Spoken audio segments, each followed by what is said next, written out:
ہندوستان یوم جمہوریہ کے طور پہ یہ دن مناتا ہے، مگر پوری کشمیری قوم پوری دنیا کے اندر 74 ایئرز سے یہ کالا دن بلیک ڈے کے طور پہ مناتا ہے، کیونکہ ہندوستان نے ہمارے سارے رائٹس چھینے ہوئے، ہمارا آزادی کا حق، ڈیموکریسی کا حق، ہمارا جینے کا حق، حریت قیادت کو جیلوں میں نظر بند کیا ہوا ہے، خاص طور پہ یاسین صاحب کے خلاف جو جھوٹا مقدمہ تہاڑ جیل کی ڈیتھ سیل میں کیا ہوا ہے، ان کی جان کو سخت خطرہ ہے۔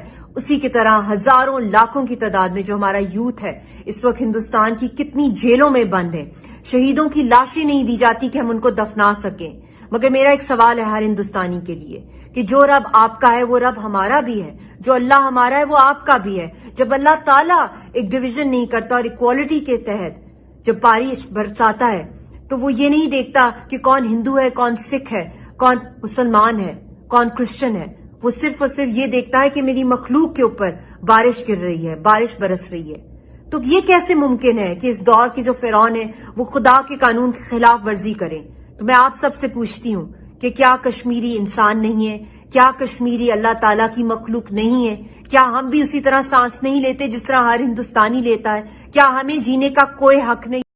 شان پیزا اینڈ فیملی ریسٹورانٹ میں ڈائننگ اوپن ہے۔ اپنے دوست احباب کے ساتھ تشریف لائیں اور صاف ستھرے ماحول میں معیاری فوڈ آئٹمز سے لطف اٹھائیں۔ شان فوڈز پارٹیز اور دیگر فنکشنز کے لیے ہال کی سہولت کے ساتھ۔